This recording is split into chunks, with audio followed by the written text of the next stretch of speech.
The regular zoning Board of Appeals hearing of the town of Orleans is now called to order. There are two cases to be called. I'm going to ask if those of you who have mobile phones might either disable them or put them on stun so we can pay attention to the testimony and not be distracted. We will take the cases in order, the first of which is number 1957, the petition or an application of Orleans Marketplace LLC. Are all those intending to be heard on that petition present? Yes. And the second is number 1958, that application of 134 Namaquoit LLC. Are all those intending to testify present? Yes, sir. Very well. Then let's proceed with number 1957, Mr. Landreth. Thank you, Mr. Chairman. I must state that we have a quorum consisting of myself, Michael P. Mark, Chairman of the Zoning Board, Rolf Soderstrom, regular member, Beth McCartney and Matthew Cole, regular member, and associate member William McCarthy. I have been informed that Mr. Cole is excused from this application, hearing this application. Mr. Landreth, you have the ability to proceed with 4 members, or we'll either read in the record with a 5th member or postpone the hearing. We'll proceed with 4 members, Mr. Chairman. Very well.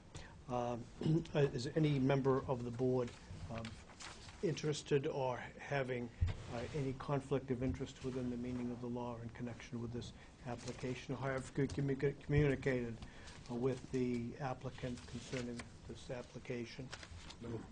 With all those who are intending to testify in this hearing, state or affirm that that the testimony to be given will be the truth, the whole truth, and nothing but the truth? I do. Very well. Mr. Landreth, you may proceed. Thank you, Mr. Chairman. For the record, my name is Dwayne Landreth of the firm of Lattanzi, Spaulding & Landreth, and with me this evening is Todd Thayer, who is a principal of the applicant, the Orleans Marketplace LLC, as well as Kyle Parker, who is the principal of Guapo's, the operator of the existing restaurant. We're seeking a special permit under Section 164.13, footnote 4, I believe it is, to increase an existing restaurant with use with entertainment and alcoholic beverages from just under 2,500 square feet, which it was when it opened, and 60 seats to 3,541 feet of interior area and 90 seats. The site, the location of the present restaurant is at the Orleans Village Marketplace, which, as you all know, is located south and west of the intersection of Route 6A and Main Street. The site is shown on a site plan which was part of the packet that I gave you, that was produced. It was dated 6/27/07 and was labeled draft. And what I'd like to hand in for part of the record is a variant of that plan, which was the one the site plan review saw. And what it does is essentially identical to the draft plan that you have, except that the engineer has drawn in the location of the existing restaurant as well as the location of the proposed expansion. And that accurately reflects all of the site conditions you have and also is identical to the draft plan that was furnished to you. The site is a 9.38 acre parcel with 442 feet of frontage on Route 6A and 861 feet on Old Colony. There are 2 access egress from Route 6A. They're about 240 feet apart. And there's 1 access off of Old Colony Way. So the main access, of course, is from Route 6A.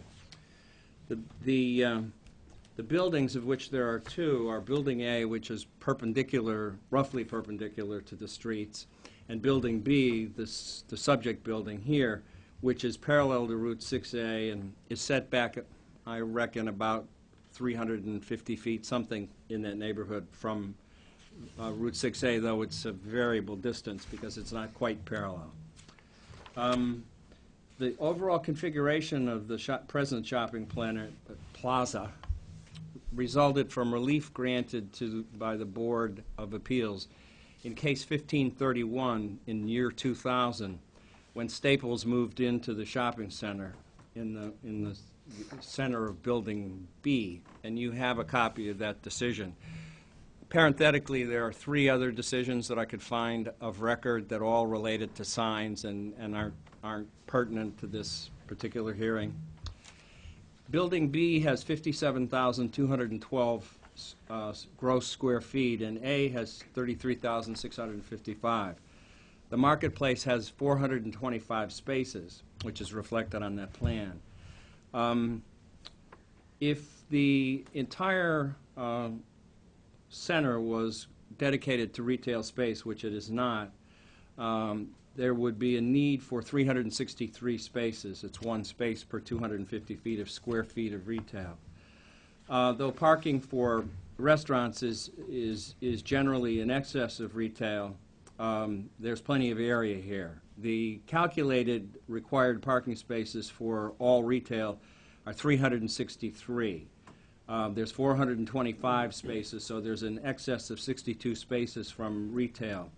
My rough calculation says that the new use added to the old use requires 28 spaces versus the 14 that would be required if it were pure retail. So you can see by comparing the numbers that there's adequate parking. I think intuitively, too, we understand, based upon our experience with that particular center, that there's adequate parking because of the scope and size of it. The present restaurant is located on the northern and eastern end of Building B, and as I mentioned, it's just under 2,500 square feet with 60 seats. The plan is to expand it so that it would seat 30, set up a separate takeout counter and door, and add office space, additional prep space, and storage. In your packet, there's a package of drawings prepared by Stephen Hayes, the architect, which show the proposed layout of the restaurant if the permit is granted. There are 5 plans.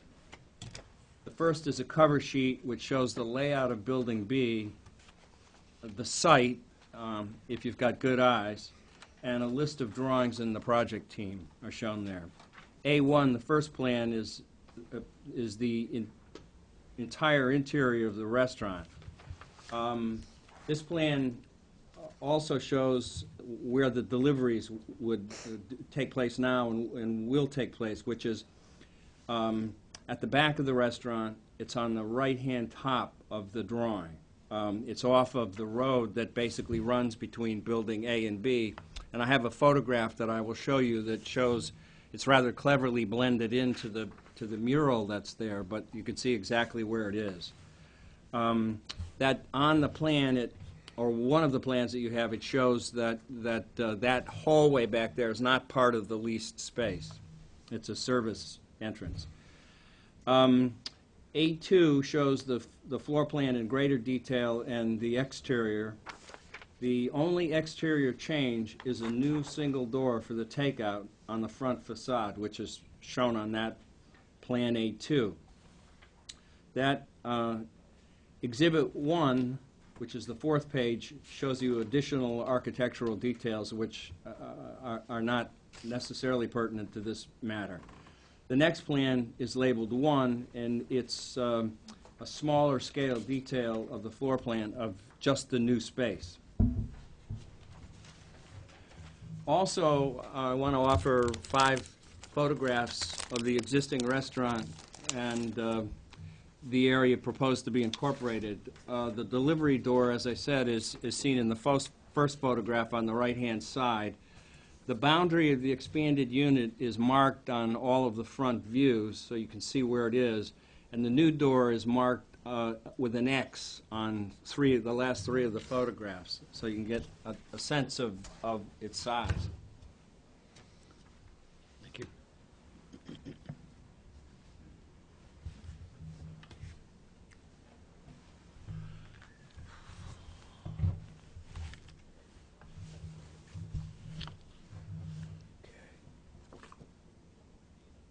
Now, as those photographs are handed around, I'll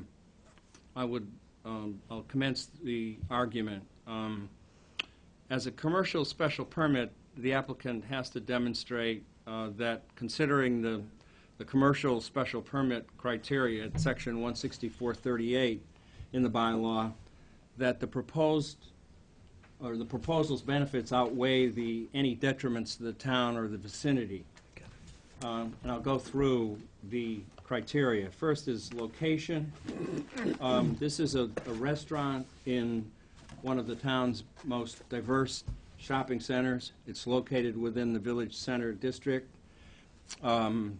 Inasmuch as it has a track record, we know that it's an attraction for shoppers within the service plaza, and also a benefit to the retail and other businesses that inhabit the marketplace, and I dare say a benefit in the sense that it's within walking distance to the residential traffic that there is around there. It's located on that portion of the building away from Old Colony Way, and setback, as I indicated, several hundred feet from Route 6A. The location is completely developed, so there's no environmental stress going to take place. As far as activity type and mix, it contributes to the diversity of services within the town in that it's an affordable restaurant. It's of a type that's popular with all age groups. If you've been a patron there, you'll see that there's a diversity of clientele.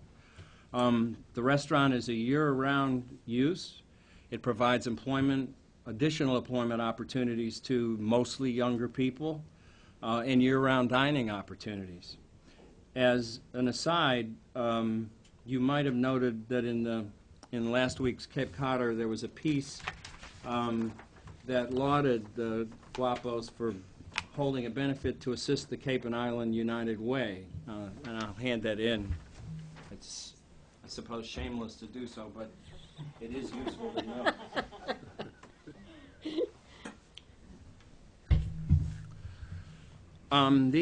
The operator of this restaurant runs a seasonal business in Brewster on Underpass Road, so it's a local family. Of course, the permit is intended to run with it, but as it stands now, it's a local enterprise and anticipated to continue to be a local enterprise.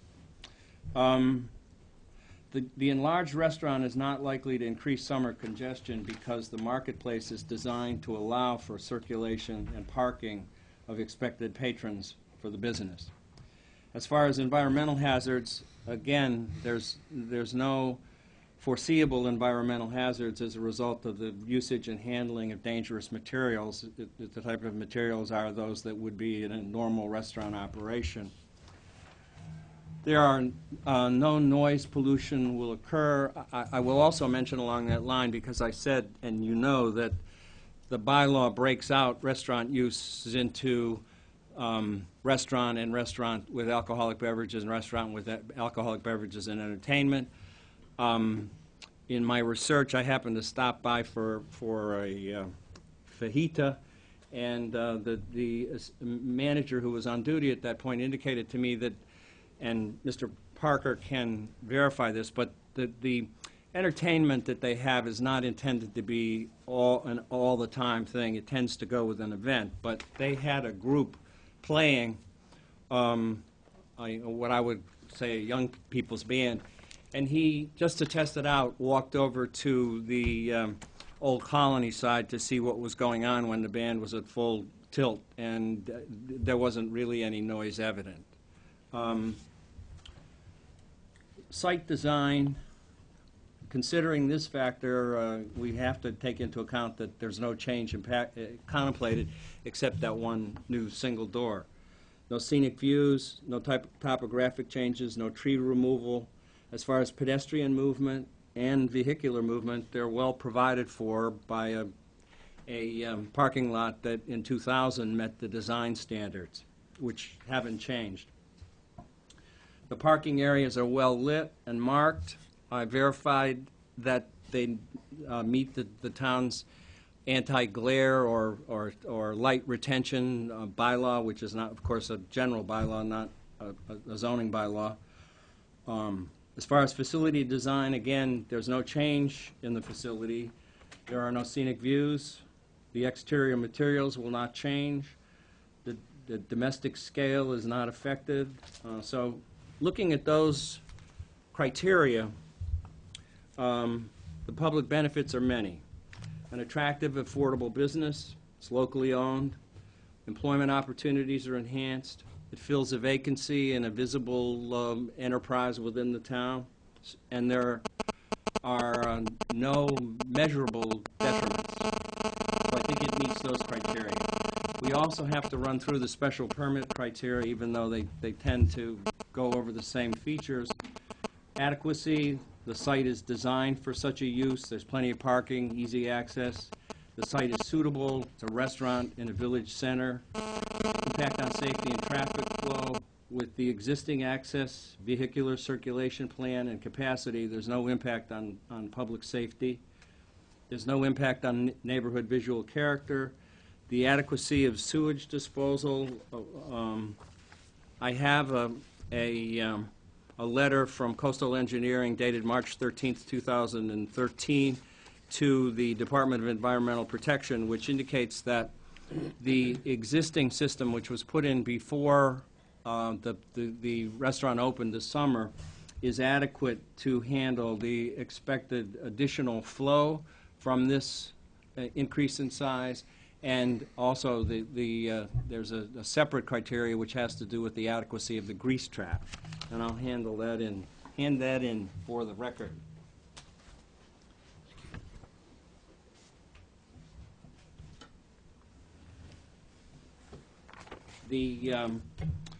There is public water to the site. The drainage will not change as a result of this change. There's adequate public service and utilities to the site. Noise and litter should not be a factor. The location of the restaurant confines sound within it. The takeout menu is primarily for home consumption. There will be no impact on water quality or recharge volume.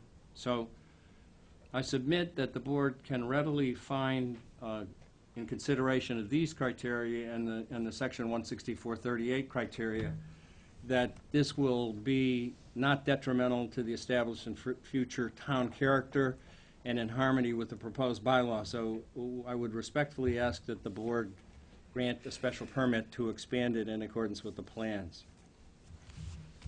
Mr. Landreth, do I have the numbers correct? The present use is 2,387 square feet. I have to check. I know there was a correction. That's why I want to make sure we have the final numbers are accurate.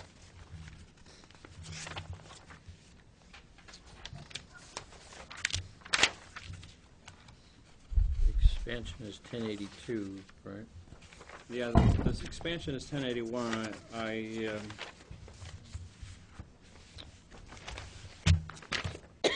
And the existing space is shown on the first sheet, the cover sheet of Dos Guapos Taqueria, the 5, and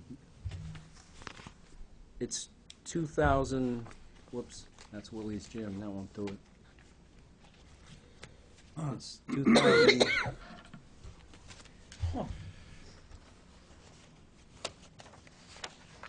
I need a microscope. Actually, 1081. Can't read. If you put a back door there, it won't help my workouts. I can. Yeah, I noted it incorrectly on my presentation. 2334. Didn't copy that well. I have a letter, Oh, here it is, 2,459 square feet. It's on, 2,459. yes, you're, and then the change is to 3,541. That's on page 2 of the application. 3,001.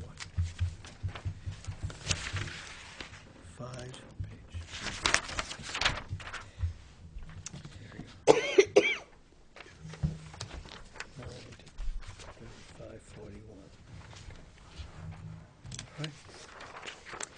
Now, do I understand that that new door is to be used for takeout?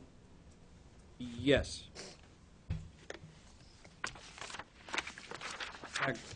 I don't know that there's there's access to the restaurant via that takeout area, is there? No.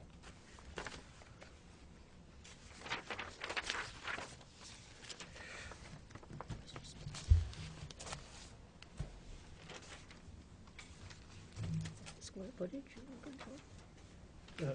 The new would be, the new is proposed to be 3541.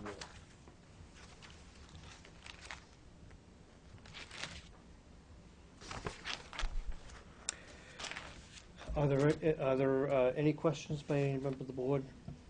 Not here.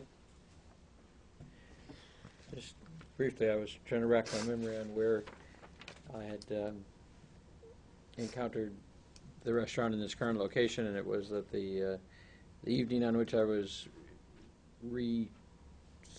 sworn into this board was the evening that I made a presentation before the selectmen on the initial opening of Guapos at the location, and just out of curiosity, there were no, I wasn't there for that purpose, but there were no permitting issues associated with the initial.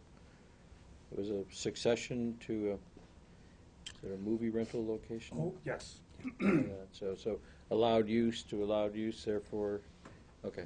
And I was the first looking for when you were here previously for that, and now I understand. But and just on the takeout issue, is there any the people parking their cars for the purposes of going in and getting their takeout will use the same supply of parking as would be a in-restaurant diner? That's the present plan. So there's no special parking or pull-up or things like that? I think probably fire lane is, I'm guessing, along the... Yes, the fire lane is directly in front, and it's in those photographs. I think there was some discussion before the site plan review that dealt with the issue of dedicated spaces.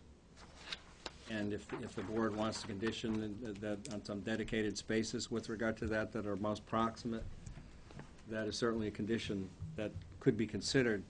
I think much the greater matter, though, is to be certain that the fire lane is kept free, and I'm representing that will be attended to. And is it the presence of Willie's as a non-retail that changes the formula for, I think, is everything else retail? Am I? No, there are some other spaces in there that are not retail. For example, I couldn't tell you offhand what a hair salon requires from the standpoint of parking. The issue of parking, I think is important in the sense that I wanted to demonstrate that there was adequate parking for a relatively intense use, and also that there was additional space beyond that within 68 spaces. And this required 14 different from retail, so that as far as meeting the formula with regard to it, I think it certainly does so. I haven't done the calculations, to be truthful, with regard to Willie's.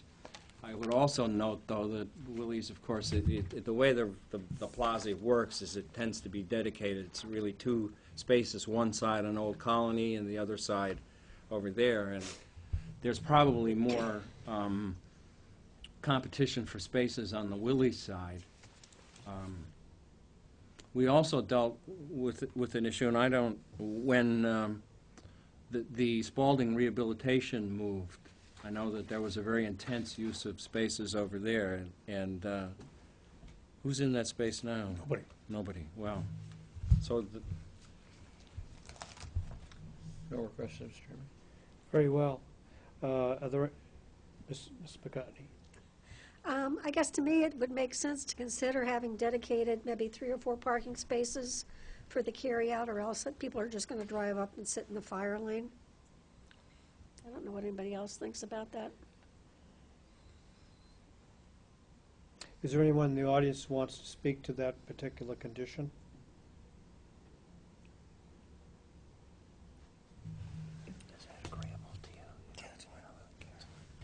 Can I ask, do you know, if, just for informational purposes, are there handicap spaces that are most proximate to? There are. Yeah, directly walk up the restaurant, there's the handicap spot, it's right there. You mean across in front of the paint store? Or, No, oh, no, right in right front. in the front, okay. That would be my guess. So they're in the more or less the right-hand corner of the restaurant, Mhm. serving that. Well, you see from the photos, not a big distance, but a distance from the one entrance to the other entrance, so it would certainly be feasible, and it's not a condition, it's a condition that's acceptable to mark spaces. In this case, are we representing the land? I'm representing the owner of the property. The property, so the ability to designate is within the. Well within the power. Has the applicant given any consideration to doing that voluntarily? That's kind of just good business practice in the case of takeout, wherever takeout's involved. I'll let the horse's mouth speak. I have no problem with that. There's 2 sets of rows, one's got the handicap right in front. Closer to their takeout window is actually another row of, we could probably do some signage there. Is there anyone who, in the audience wishing to speak in favor of this application? Or is there anyone in the audience wishing to speak in opposition or at all in connection with the application? Then I'll close the hearing. What is the sense of the board? I mean, as far as the parking? Well, that's what I'm thinking, whether it's necessary to, whether the permit, if we should vote to grant it, ought to contain a condition preserving a number of spaces for takeout, or shall we allow this to, allow a permit without the condition? That's the question. I guess I'd like to see the condition in it. Mr. Chairman, if I might suggest, one way to police it would be to condition it upon the operator of the restaurant keeping the fire lane clear at all times. And if there were a violation of that condition, then we could be called before this board on an enforcement, and to add that if there's a reluctance. As I say, we would voluntarily do it. We would do it under a condition. It's really the board's pleasure. Mr. McCarthy, do you have any thought about how to structure this? I mean, I think either ways could work. I'm envisioning the peak of the summer vacationing season when perhaps people might not be as obedient to the signs, but I'll defer to my colleague if she feels strongly on that. Mr. Soderstrom, do you have what is your thought about the application? I and the think it conditions? might be a good thing from the restaurant's point of view, just to promote that, this place, does provide takeout.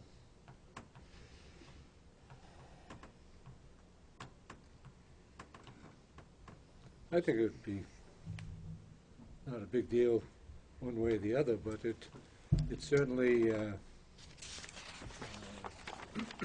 would deal with the fire lane. Because I think people with takeout would like to zip in, run in, pick it up, and that's the fire lane is the closest, to the access.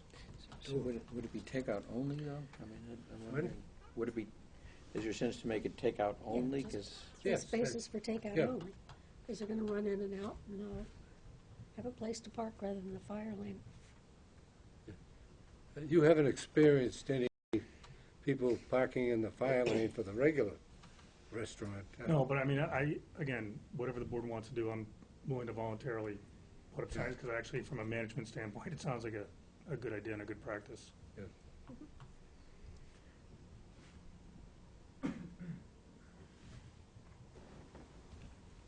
Very well. I propose the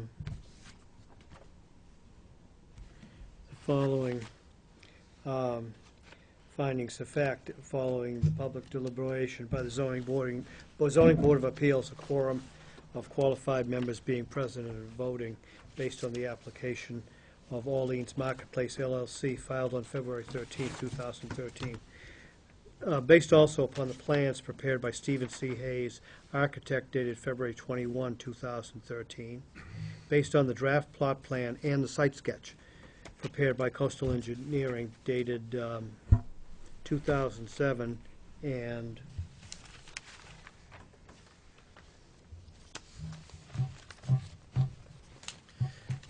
as filed on March 20th, 2013.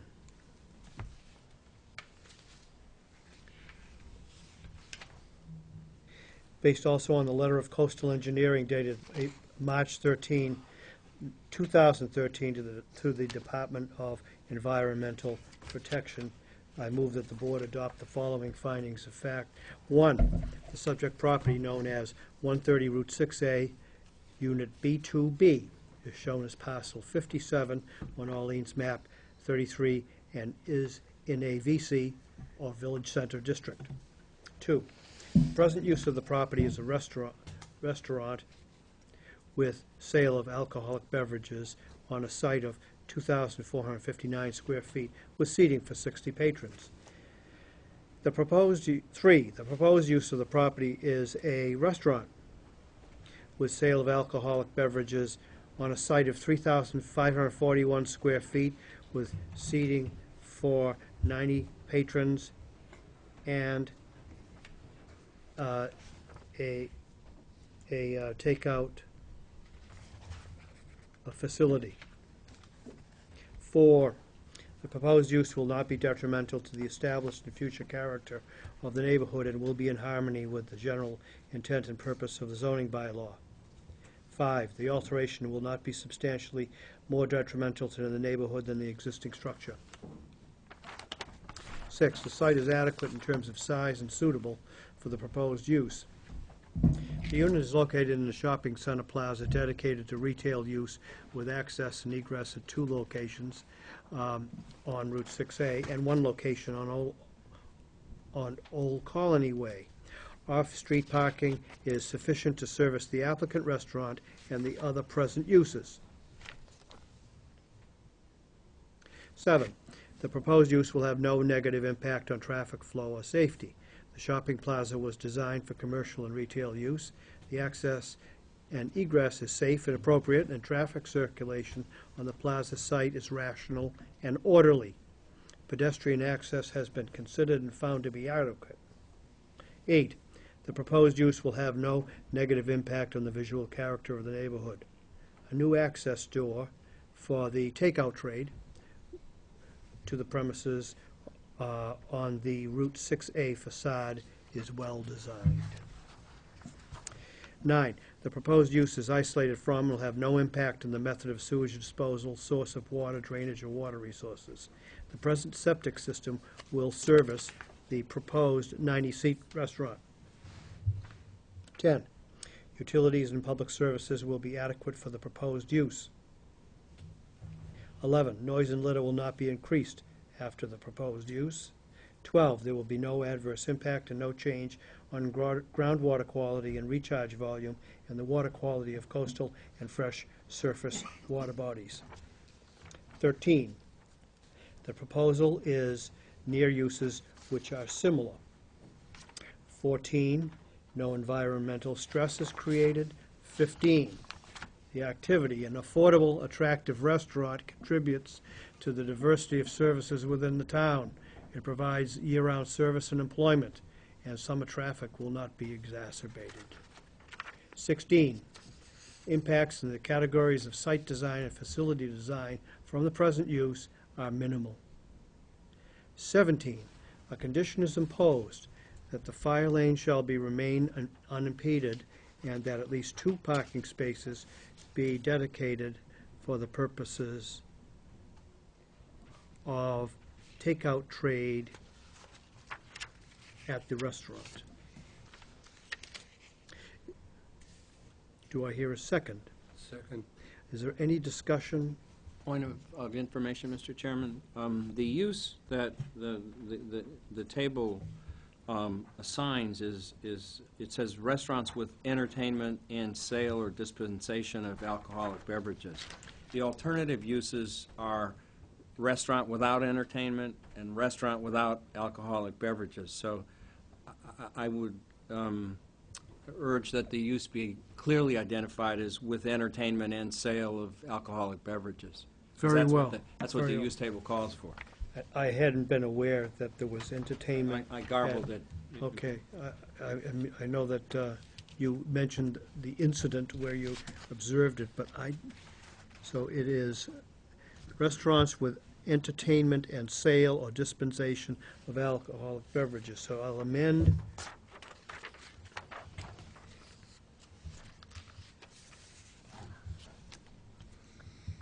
which will be, did you see it, Billy? Restaurant with, that's good. Finding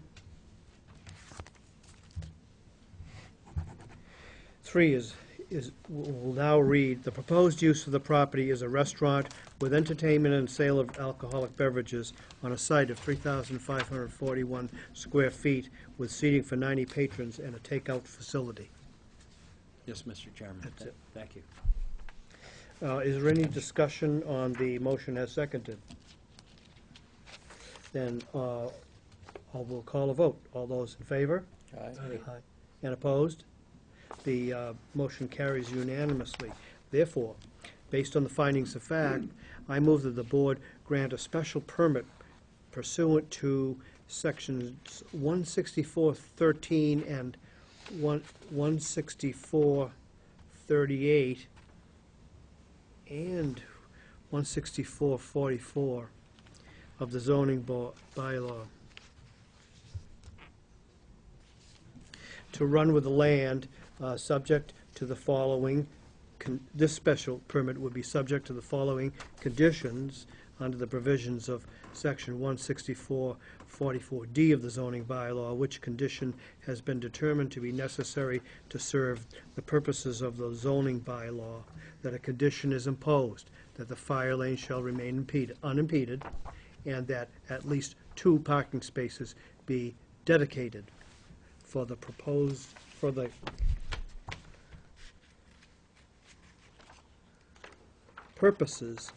of takeout trade at the restaurant. Do I hear a second? Second. And is there any discussion on the motion?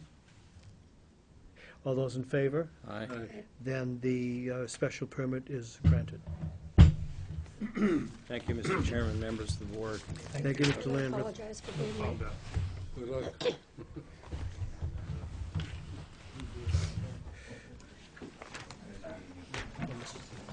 We ask Mr. Cole to rejoin. He's coming. Oh, let the record reflect that a regular member, Matthew Cole, has rejoined the meeting.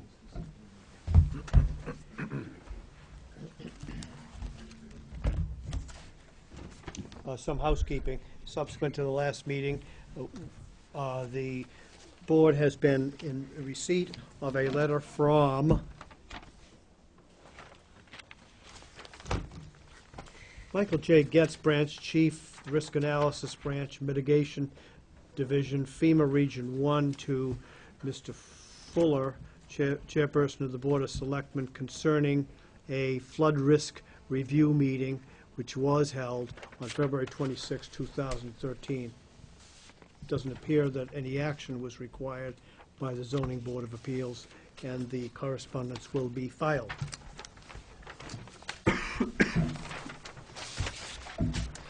We will now call for hearing, case number 1958, which is the application of 134 Nemaquoit LLC for a special permit as set forth in General Laws, Chapter 48, Section 9, under Orleans zoning bylaw, Section 164-21A, Note 5, to remove 2 dwellings and a barn and construct 2 new dwellings. Current and proposed building coverage exceeds 4,000 square feet. The property is located at 134 Namaquoit Road, Orleans map 70, parcel 13. Are there any members of the board who are, feel compelled to excuse themselves because of a conflict of interest proposed, prohibited by law? No positive response. And has any member of the board conducted any communication with the applicant in connection with this application? No positive response. The board is declared indifferent, and a quorum is present. May we hear from the applicant, Mr. Little? Thank you, Mr. Chairman. David Little from Ryder and Wilcox, and I am here with Bob Adamo, the owner of subject property. I do have a few handouts I would like to submit, which I will refer to shortly. Thank you.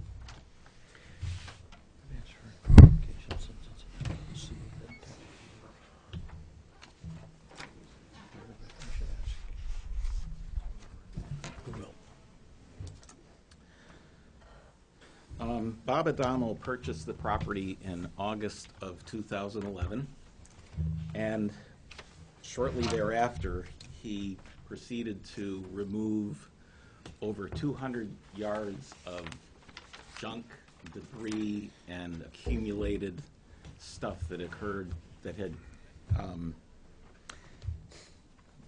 the property essentially, the prior owner was a collector, and he never disposed of anything. Prior to Mr. Adamo purchasing the property, it was the subject of both Conservation Commission and Board of Health violations. And all that remains on the property now are the shells of the existing structures. I provided you with a photograph of, on the right side, it shows the front and the rear of the dwelling closest to Namaquoit River, and then on the left side it shows the cottage and the barn, which used to be referred to as Le Barn. That's, you see the writing on that. Bob is proposing to raise the dwelling, the cottage, and the barn and build 2 new dwellings. While the building coverage on the property is well below 15%, it does exceed 4,000 square feet. And Section 164-21A, Note 5 of the Orleans zoning bylaw requires us to apply for a special permit. The existing coverage exceeds 4,000, and the proposed coverage also exceeds 4,000 and will increase by approximately 500 square feet. The existing coverage is 4,436 square feet, which is approximately 6.1% of the buildable upland. The proposed building coverage will be 4,937 square feet, which is 6.8% of the buildable upland. Both structures that we are proposing comply with all dimensional requirements of the Orleans zoning bylaw, horizontal requirements, vertical requirements.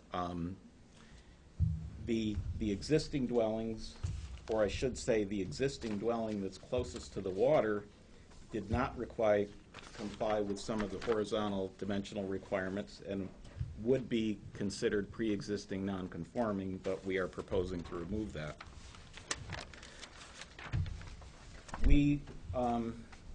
This property was the subject of 2 meetings with the Orleans Conservation Commission. We received an order of conditions for the portion of the project that is located within 100 feet of the top of the coastal bank, and the portion of the project that is within the Pleasant Bay area of critical environmental concern, which is 100 feet landward from the 10-foot contour. Well, we are increasing the building coverage. The individual building coverage for each dwelling is what I would suggest modest. For the purposes of the dwellings, Bob is calling the dwelling closest to the water, number 134, and dwelling closest to Namaquite Road, number 132. The footprint for number 134 is 2,925 square feet. The footprint for number 132 is 2,012 square feet. And both those figures include a two-car garage with both buildings. I think it's important at this point that the board understands that the only thing that we are here for this evening is building coverage. Everything else that's on the plan, we can do by right. And I refer specifically to the swimming pools. They have been, one of them, which is within the Conservation Commission's jurisdiction,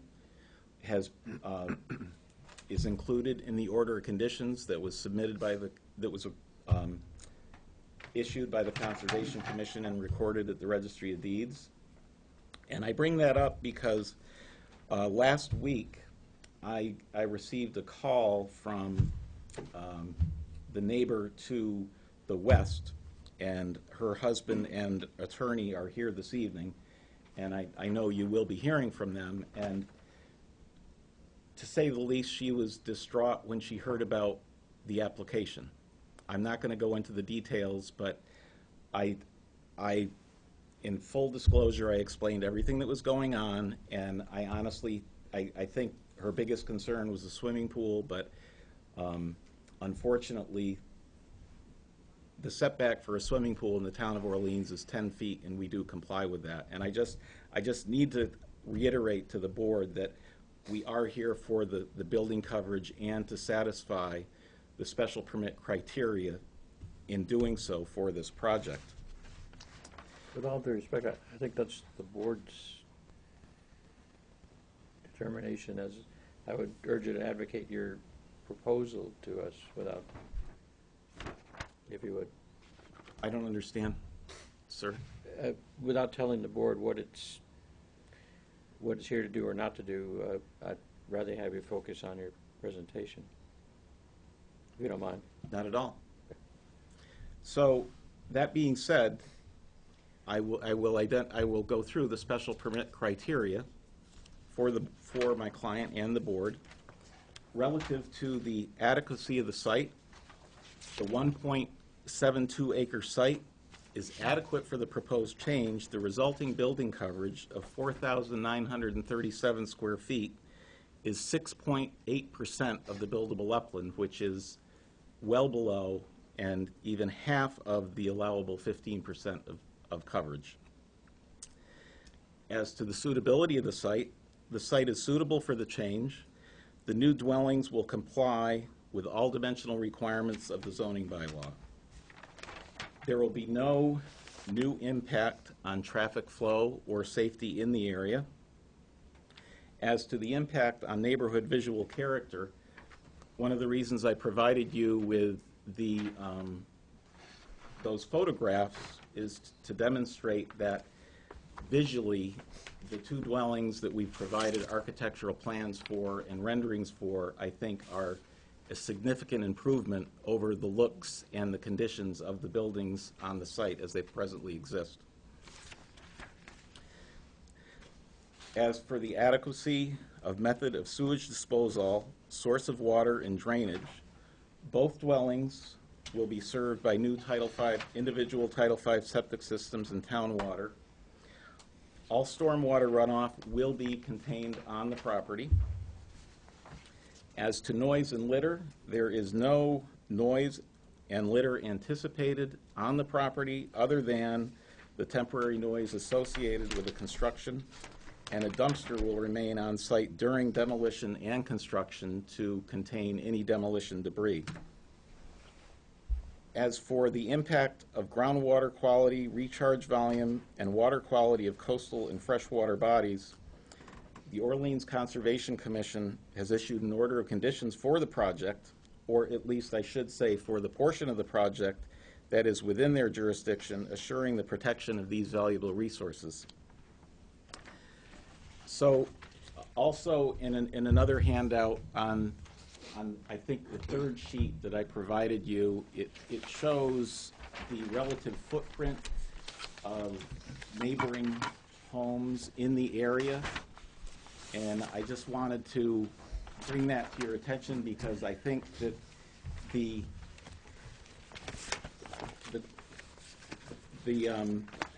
both footprints, the 2,925 footprint for the dwelling on the water, and then the 2,012 square foot footprint for the dwelling that's closer to Namaquoit Road, the sizes are certainly in keeping with the rest of the houses in this area.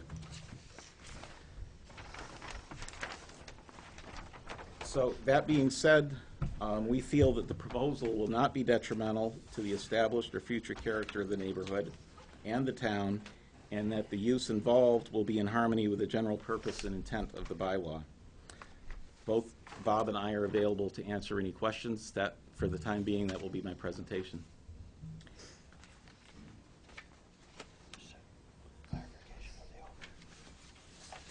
If I could, just for clarification, the applicant is a limited liability company. Yes. I think Mr. Little introduced you by name. Would you recite or the manager, managing member? My name is Robert Adamo. I am the sole manager of 134 Namaquoit LLC, the owner of the property. Okay, for the record. No thanks. problem. The zoning bylaw doesn't restrict the size of any swimming pool as long as it's uncovered. Is that right? The only restriction for a swimming pool is, or I should say, the requirements for a swimming pool in the town of Orleans is that it be set back at least 10 feet from a property line, and that the Board of Health requires that the swimming pool fence shall be located no further than 20 feet from the edge of the swimming pool. As to the size of the pool, I'm not aware of any regulation that the town has. And as long as it's not covered, it's not considered to be part of the calculation of That's correct, sir. dwelling.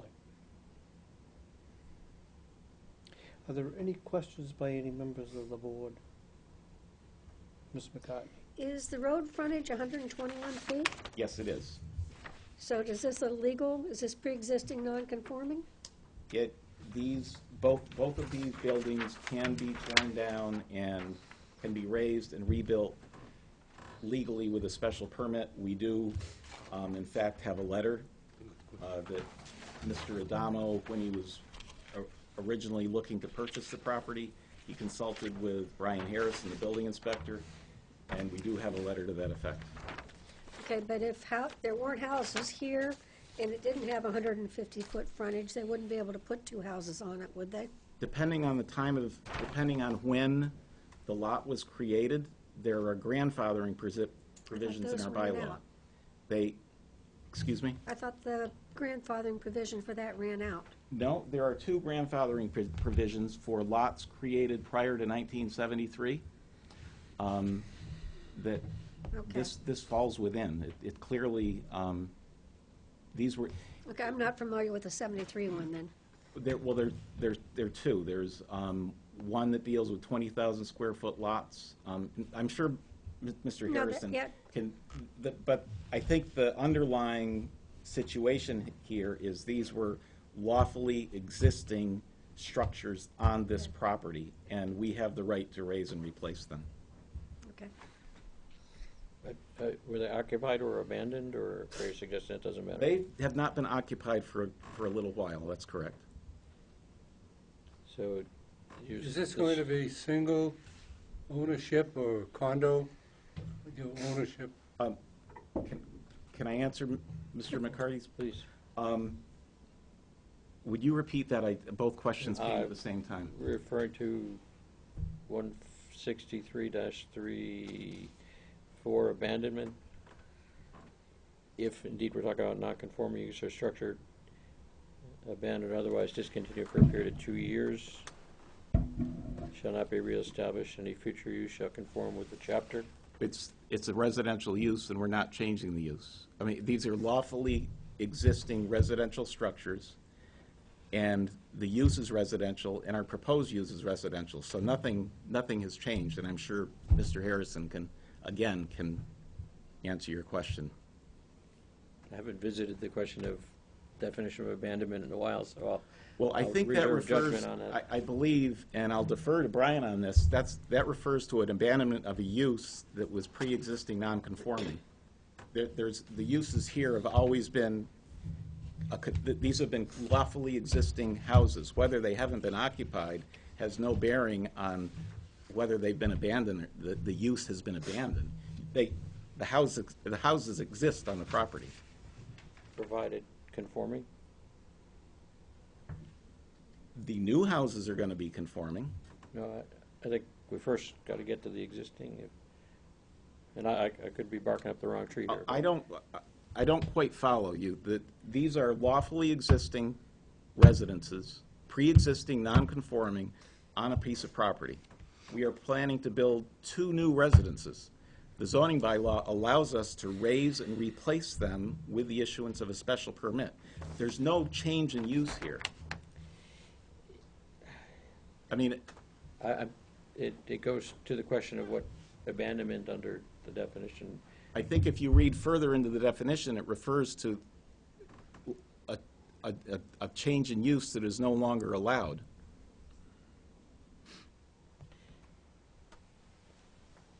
Well, I'll read it.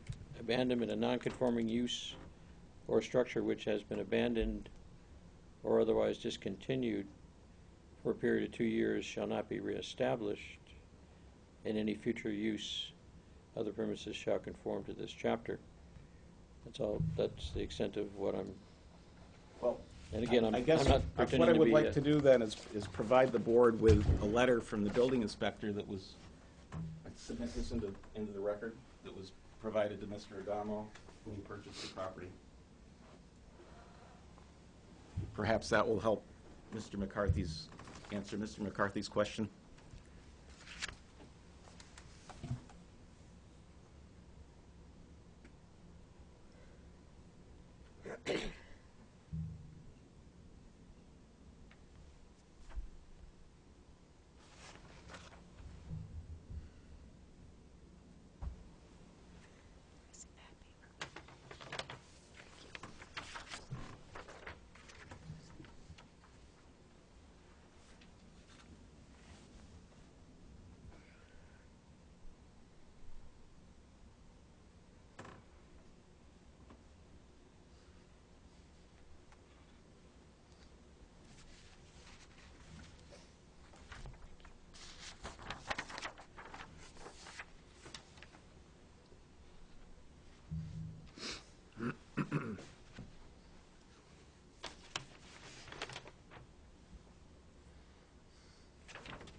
I guess just notes in the absence of available records to look back and confirm what's stated in here. I have received and will accept into the record a letter dated October 4th, 2012, on the letterhead of the Town of Orleans Office of the Building Department to the applicant concerning the existence of any building permits for either of the buildings presently, or the barn for that matter, presently on the property.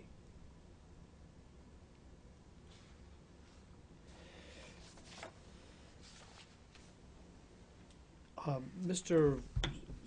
Soderstrom had a question concerning whether what the plans were, whether these 2 proposed dwellings would be subject or made subject to Chapter 183A under the condominium law. Oh, It's possible I may build the two residences as a condominium. My current plan is to sell it as the main house and a guest house. So I'll have the option, depending upon who buys what. So that's the good part about having that option in the. Very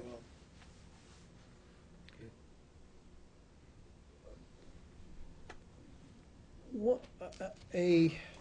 An objector has presented a series of talking points and complains that relief may be necessary under 16420 of the zoning bylaw.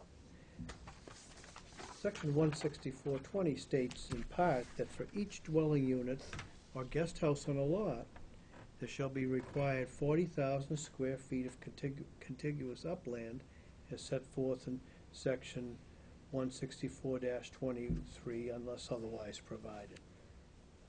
Now, you have calculated 72,652 square feet of buildable upland. Can you receive relief, or do you need relief? And should you have asked for relief under 164-20? That means that you'd need it otherwise 80,000 square feet. It's my contention that we don't, and I will, again, let Brian speak to that, but this lot is lawfully pre-existing non-conforming. It has 120 feet of frontage. First of all, a new lot today requires 150 feet of frontage. It has well in excess of the 40,000 square feet, but the recent bylaw change that went into effect at a town meeting, I'm not sure, 4 or 5 years ago, when we went from requiring 40,000 square feet of buildable upland for a house and a guest house, changed to requiring 80,000 square feet for a new, and it's my contention is that that would have to be for a new dwelling.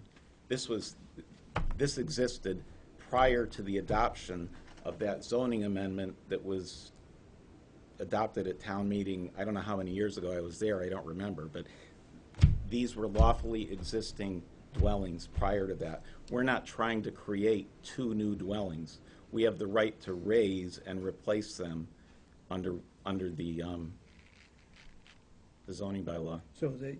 So you mean that as long as you don't construct more than 2 dwellings, you don't have to worry about meeting the 40,000 square feet per dwelling? The 40,000 applies to a new building lot. If I was to come in to Brian Harrison with a building application for 2 houses, I would need to have a lot with a minimum of 150 feet of frontage and 80,000 square feet.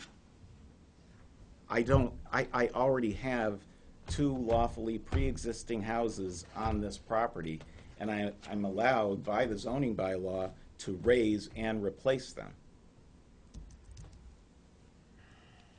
That is for a new structure. There are hundreds of properties in the town that built houses and guest houses on lots that had 40,000 square feet. And there's nothing that's going to prevent anybody from coming in and raising and replace them. It's just. Well, how does the abandonment impact that? Did Brian? It doesn't. Has no impact on pre-existing non-conforming being vacant and?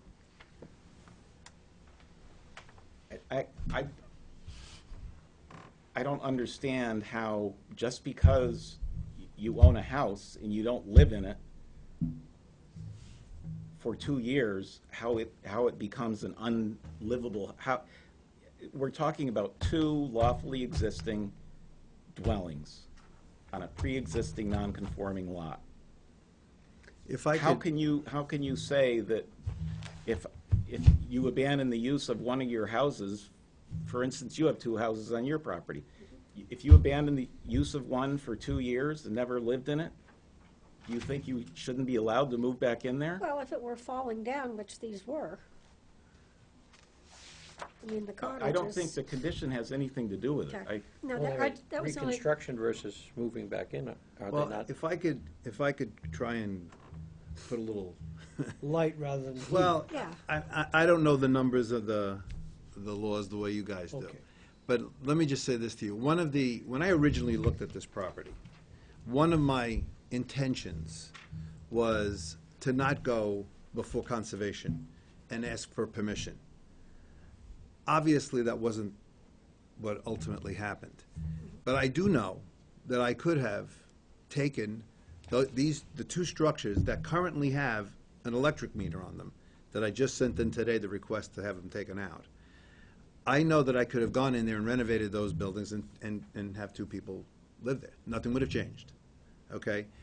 What was really done was to take something that's been an eyesore for decades and, just basically, clean it up and do the right thing.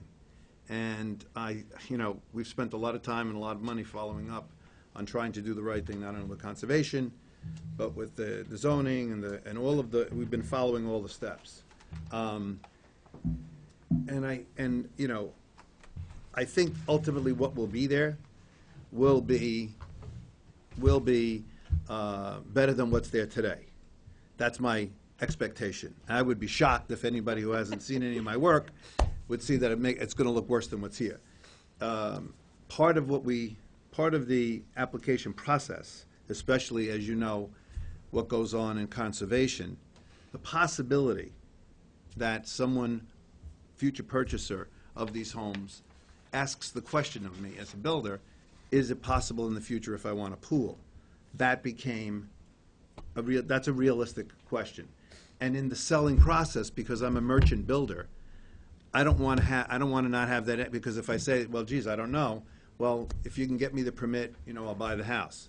So when we made our application to conservation, if it was possible, we asked to conform if they would, if they would allow that to happen, and that's how the pool got on the plan.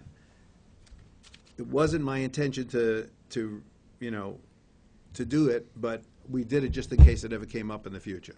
So the whole issue of, there are two meters there now. I know that if I were stupid enough to go in there and renovate these houses, which could be done, it's going to cost the same money in terms of replacing them. And ultimately, if I can only blink my eye and 6-8 months go by and you see the landscaping and all the other things that'll go in, they're going to be certainly a compliment to the neighborhood. So that's, from my opinion, I think that the future in 6 months or 8 months when this is done will be a lot better than what it is today. And I can tell you that as of today, I sent in the request to NSTAR to disconnect the electric. Mr. Chairman, Yes. I think I have a way of addressing Mr. McCarthy's and Ms. McCarthy's question. Could I pose a question to the building inspector, please? Yes, you may. Brian, if Mr. Adamo came in with a permit to tear these two houses down and construct two new houses with a resulting coverage in less than 4,000 square feet that complied with all dimensional requirements, would you issue a building permit? Yes, I think I would, based on what I have. Is it for- The board has once before ruled that. So what I'm getting, Just a minute. The board in the previous case has ruled the number of dwelling units is not a factor. And I think that was your case, wasn't it, down Woodinnibicket Road, we have two places. And I think that's what some of the mix-up is getting up, some of the basis for my determinations was made. The board looked at no increase in non-conformity because there was already two dwelling units there in the back that they were relocated to different spots. Didn't increase in non-conformity. That coupled with 164 3, which talks to alterations but meet sure all the setbacks and everything can be done as a matter of right on 64 3 1A, gives that whole list. So that was the basis for my determination originally in the letter you have in front of you. Question for clarification for people who know more than I do. What's in front of you is an application for lot coverage. if there is a pre-existing issue where they need more relief, if that's not in front of you, can you act on it? And isn't it more appropriate that the person making the complaint or the issue gives me a letter asking me to enforce the bylaw, gives me 14 days to respond, I give it in writing, and then they can appeal my decision? I'm just asking clarification of the law and procedures. I'm concerned about whether, if there is a true question as to whether the applicant needed relief under 16420, that whether or not that's appropriate for us to decide and whether any relief could be granted at this hearing.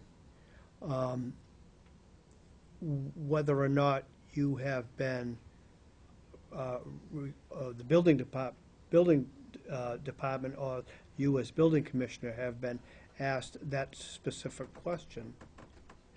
The issue is going to be raised in a few minutes, and at least speaking generally, some members of the board may be concerned whether relief at all could be granted and whether it's appropriate at this hearing.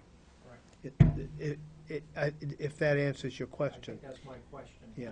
based on what- Can I just follow up? Yes. Brian, did I understand you say that where it talks about non-conforming single or two-family residential structures, that's been interpreted? I don't think that's in front of you tonight, is what I'm saying. The only thing in front of you is lot coverage. In other words, Well, that- Okay, I mean, I'm reading from the section that you were just referring to, and did I understand that one or two can be two separate structures, is the way yeah, it's been interpreted? yeah, that's the way I've interpreted it, but I guess what I was trying to say, I'm not sure that's in front of you tonight. I think it's a matter of lot coverage. In other words, if these were two conforming lots on two houses on 40,000 square feet on an appropriate lot, and they came in for lot coverage, you would issue a special permit. But the fact that there was a possibility that this is a pre-existing non-conforming and more relief is needed, I don't think that in the application is in front of you. I think more appropriately, the applicant here would send me a letter, ask me to enforce the bylaw, tell me why. I would say yea and nay, and then they would either appeal my decision or I'd send the applicant back for relief. But I don't think the issue you're wrestling with, the pre-existing non-conforming part, in front of you tonight, and that's my question. The matter is not before you to, As an application, right. which is, I didn't think that was either. I'm mainly concerned with what we do with 16420, because somebody is claiming that it does work, regardless of what your unofficial opinion may be. Mr. Cole? Just one comment. Having read 20,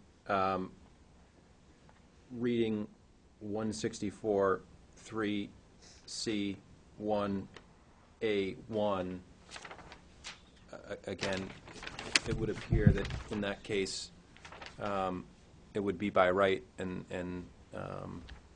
not need to come before us, if I'm reading that correctly. which one's it? C,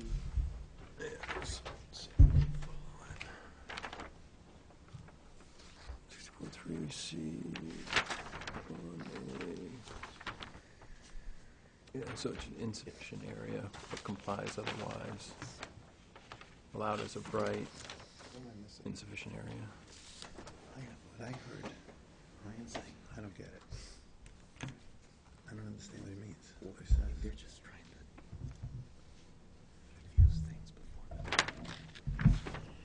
Yeah, but it sounds like they're not gonna make a ruling. Well, no, but, Mr. Chairman, Yes. I have always interpreted, I've had the same interpretation as Mr. Cole with respect, and that's why I didn't apply. I thought we could come before you with this, we could do this by right. I didn't think that we needed any relief except coverage. I don't think we need relief for 40,000 square feet for one dwelling. We have all sorts of grandfathering provisions in our zoning bylaw. All right.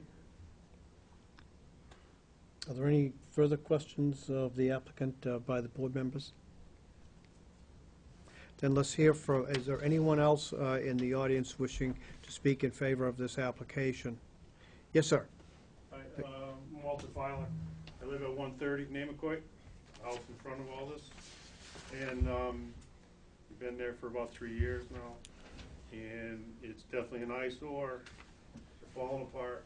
They need to be done. And I think what he's proposing to do was definitely enhance the neighborhood and to everybody's benefit also. You're, actually, you are the direct abutter Yes, to I am. this, to the applicant. Right in front of them, yes. Thank you, Mr. Fowler. Yes, ma'am? My name is Lisa Adams, and I'm a real estate agent. Yes, ma'am. I represent the filers, and we just sold their house, which they just built a lovely new house in the same, right in front of it. And the buyers of that property, of the filer's property, have seen the proposed plan when we were marketing the filer's house. They saw this, and they were very happy with what they thought was gonna happen behind them, and that the sort of ghost-like structures in back would come down. Is there anyone else who wishes to speak in favor of the application? Is there anyone wishing to speak in opposition? Yes, Mr. Chairman. Then, Mr. Little, Mr. Diadmo, could you excuse Lee? Rotate. Yes. Would you yield the floor? I'm going to leave this here because I do anticipate coming back. Thank you. You need it, Good evening, Mr. Chairman and members of the board. My name is John Miller. I'm from Sally and Fitch, and I represent Jonathan and Judy Chester, who, as you know, just recently purchased the lot directly abutting the subject property to the west.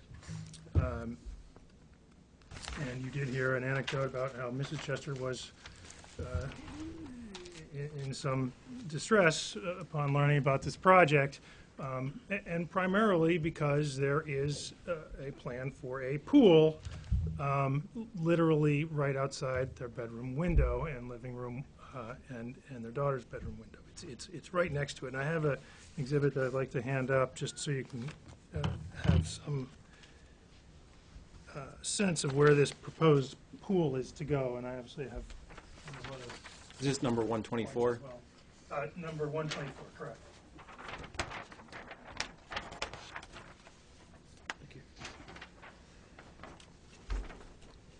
Thank you, sir. Because this hasn't really been addressed yet.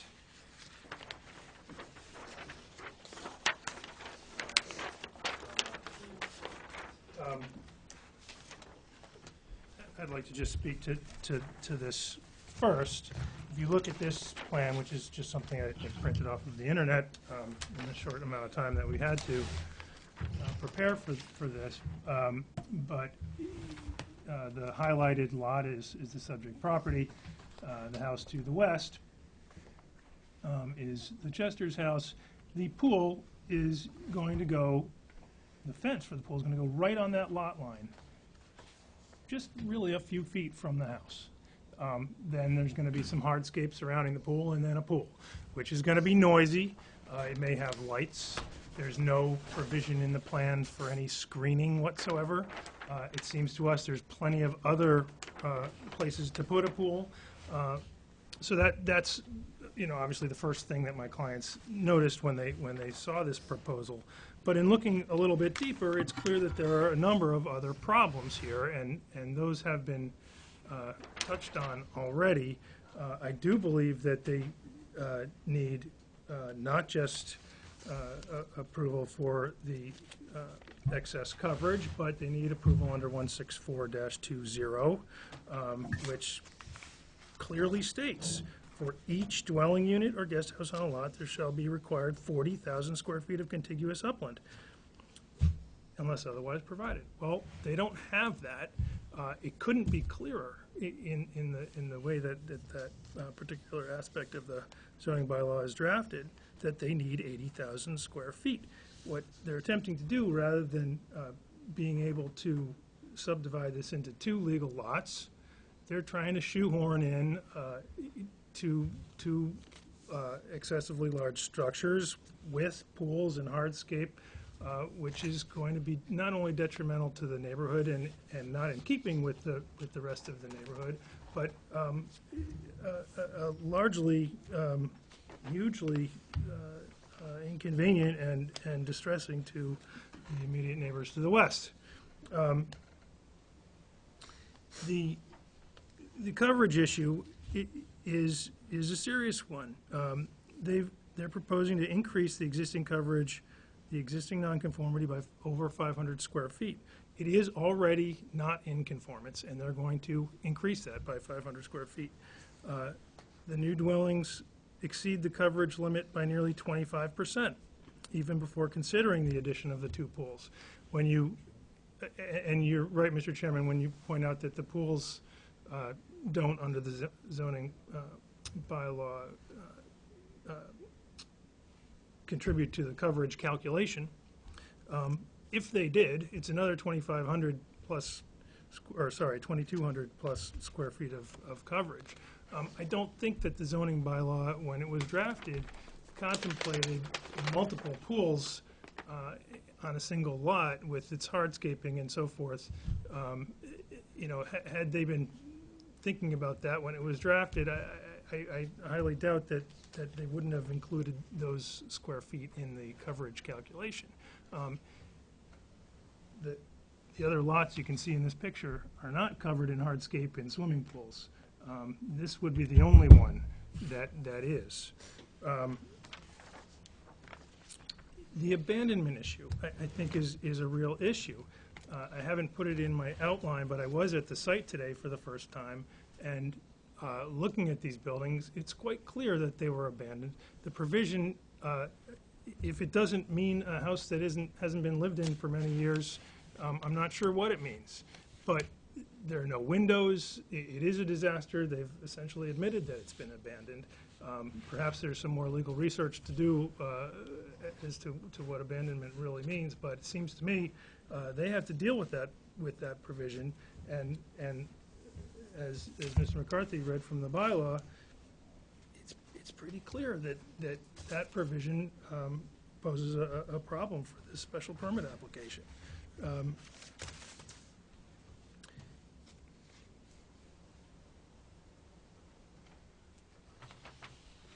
I've mentioned the noise, the lighting associated with the pools. These are serious concerns that we have that I think other neighbors would also experience. The way the lot is situated, the subject lot is over the river. It's above the river, and noise carries across water. Kids playing in this pool right next to my client's house are going to be waking up neighbors not just to the east and west, but across that body of water. Voices carry, as you know. So I don't think this is a problem that's limited just to the Chesters. The project is going to be detrimental to the established and future character of the neighborhood. I think that's pretty clear that what they're proposing to do is just not in keeping with the wooded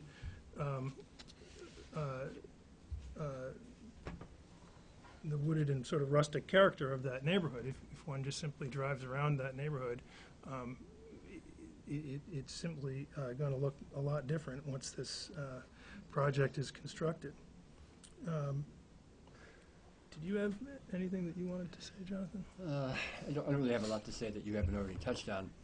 The one thing I would say that Mr. Little in his proposal made the comment at one time that the addition of 2 pools would not create any noise. Frankly, I find that almost impossible to believe, having children and having a pool. I know when you put the 2 together, you get noise. And as John was saying, I think when you put 2 pools on one lot, I can't imagine that there are more than, or that there are any houses in this whole town where you have 2 pools on one property. It seems silly to me.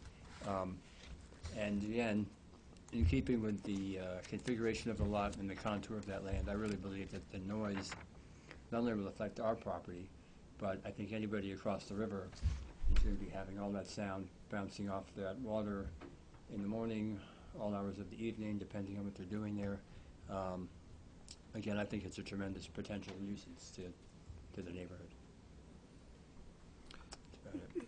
I just wanted to add, with respect to 164-3C1A1,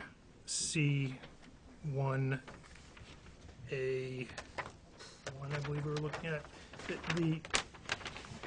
that section of the bylaw only fathers in non-conforming uses if they also conform to the coverage and setback requirements. They don't conform to the coverage requirement, so they don't have protection from that section as I read it. It's complicated, I'll grant you that. There are a number of sort of competing provisions in this bylaw, but when you read them through, I think it's quite clear that they don't have grandfather protection, that they have an abandonment problem, that they need to comply with the very clear language of 16420, not to mention the coverage issue where they're proposing to increase the nonconformity. Well, apart from the pools, would you say that the proposed use is detrimental to the established and future character of the neighborhood? I would, and please chime in, Jonathan, if you'd like to, but you know, just driving around that neighborhood, and I've been coming to the Cape my whole life, and this part of it, and there's a you know, a very rustic character. There are no swimming pools in that neighborhood that I'm aware No, of. I wasn't talking about the pool, except for the pools. Except for the pools. Yeah. Bear in mind that there are 3 structures Yes. in existence, in place. Whether they're serviced by an electric meter, it doesn't, no consequence. Appear to be in some kind of disrepair. And except for the pools, do you say that those other 2 proposed structures, and I think that you've probably examined Mr. Moore's architectural plans, would those structures be detrimental to the nature of the neighborhood? Well, I mean, I'm not an architect, I'm not a planning board member. When I look I'm at sorry, that who plan- are you? I'm the owner, property owner. Okay, butter. thank you. When I look at that plan, and I haven't had a whole lot of time to look at it, to be honest with you, what struck me about it was the amount of hardscape, combining the houses with the pools, with the walkways, with the driveways. Anything that's not grass is now, in my view, overwhelming that property. It's all pushed forward towards the water, pushed over towards my property line. And, you know, I'm live in New Jersey. I think Mr. Adamo is from New Jersey. I don't want to live in New Jersey. I don't want that up here. And I think that's what you're going to have. You're going to, it's not in keeping with the neighborhood. This neighborhood to me is, you know, the thing that attracted me to this neighborhood is the openness, the space, the quiet. I don't want the Jersey Shore here, and I don't think anyone else does. And I think that's what this is to me, that kind of a thing. You're trying to stuff the envelope, you know, for whatever reason, money primarily, but you're trying to stuff that envelope, put houses there, whether it's a guest house or it's two separate owners, I don't know what's going to go on, but to me, it's just not in keeping at all with why I came up here, why I bought that property. It's the antithesis of that. And that's all I say. Did you appear before the Conservation Commission? No, sir, I did not. And make a I complaint? did not receive notice of this entire project until about 10 days ago. Very well. Are there any questions from any other member of the board? I guess I would almost reverse the question of the applicant and ask you where the phrase in 16420, unless otherwise provided within this chapter. I mean, to me, that's what, to the extent I've analyzed this, seems to turn on whether your contention about 80,000 versus the applicant's contention that they can tear down and rebuild 2 structures on the, given the area of a lot of less than 80,000. And your, if I heard you correctly, your contention is that the grandfathering clauses, as we call them, it doesn't meet the grandfathering clause. Why? Or it's not grandfathered. Why? I guess is a better way of saying it. It's not because those clauses specifically say that alteration to a structure which complies with all current setbacks, yard, lot coverage, and building height requirements are grandfathered.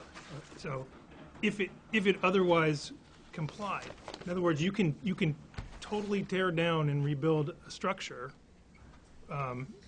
as long as you're complying with, I mean, I'm looking at C1A1, all current setbacks, yard, lot coverage, and building height requirements. So if there's an insufficient area problem, you have to also meet the coverage requirement and the setback. They've acknowledged they don't meet the coverage requirement. So they don't have, they're not protected by that section, in my view. My colleague, Ms. Skoll, you had a contrary. So I guess my question is that a lot of the conversation has focused around the pools. We have no jurisdiction on pools. The pools could be absent from the plan. We could issue a special permit. They could later permit the pool. It would never come back to us. I think the board, in terms of the coverage issue, lots of this size and the coverage that we're talking about, historically we've issued special permits for those situations. The way I don't want to try to interpret somebody else's plan, but I'm looking at the conservation jurisdiction lines. I'm going to make a pretty good guess why that pool is located where it is, and which is unfortunate for you, but I'm guessing that it's conservation pushing it that way. I guess I'd just like the applicant to respond to the concerns about the pool. And I think, I don't want to put words in your mouth, but I think what you said was that it's not definitely going to be constructed, and maybe you could just comment as to whether which or both you were referring to. Can we come back up now, or? Either, whichever. Well, no, I didn't, all right. Are you very well. done, or do you have more to? I mean, Is there, I don't have more. I'm happy to answer any other questions, but however you want to proceed is fine.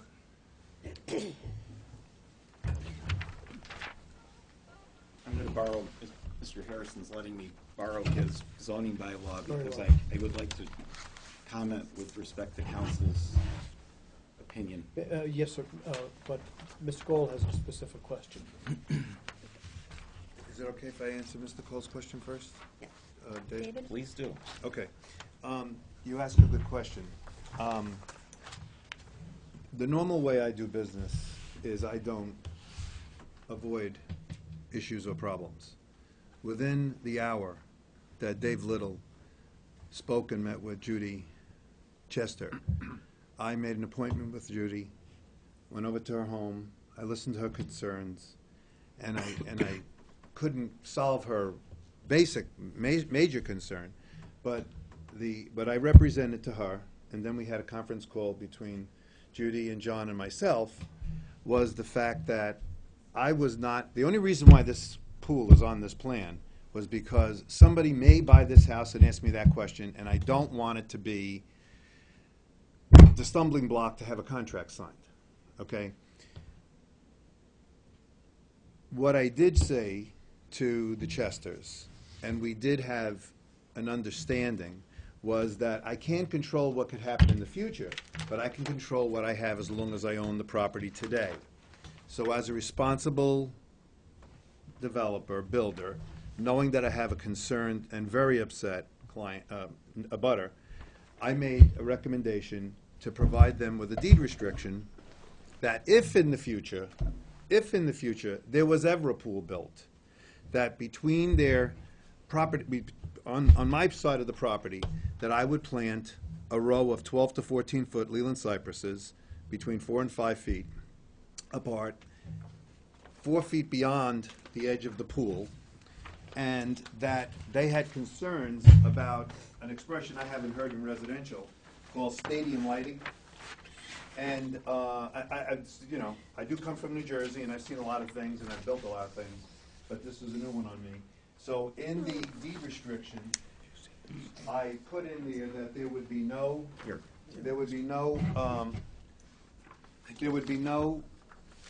lighting at all, no stadium lighting, and that I would put a deed restriction on the property to if there was ever a pool built by myself or somebody in the future, or 2, 3 owners later, that they would have to screen that side. No one signed any documents because I had to have the document drawn up. When the document was drawn up, which I have a copy for here, I'm sorry I don't have copies for everybody, but I'll give this to you. It states what I just said. So I ran over there as quickly as I could and tried to mitigate as best as I could. And when the papers were finally there, when the papers were finally got to the Chesters, their request for me was, good question, by the way, if I could restrict screening, why don't I just restrict a pool altogether? The problem that I have with that is that if I'm doing something of right, I'm taking away the rights not only for myself, but any future purchaser of this property. So that's why we're here today.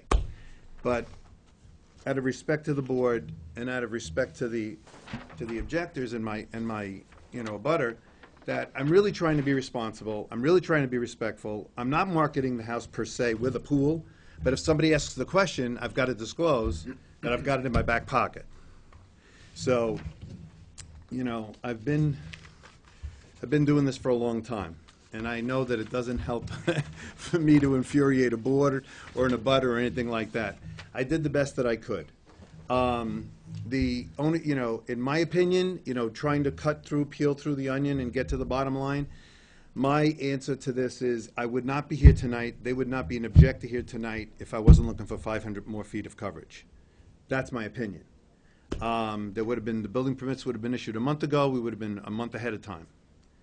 I hope, Mr. Cole, that I answered your question. I've tried to be responsible about it, and this is where we are tonight, as of tonight.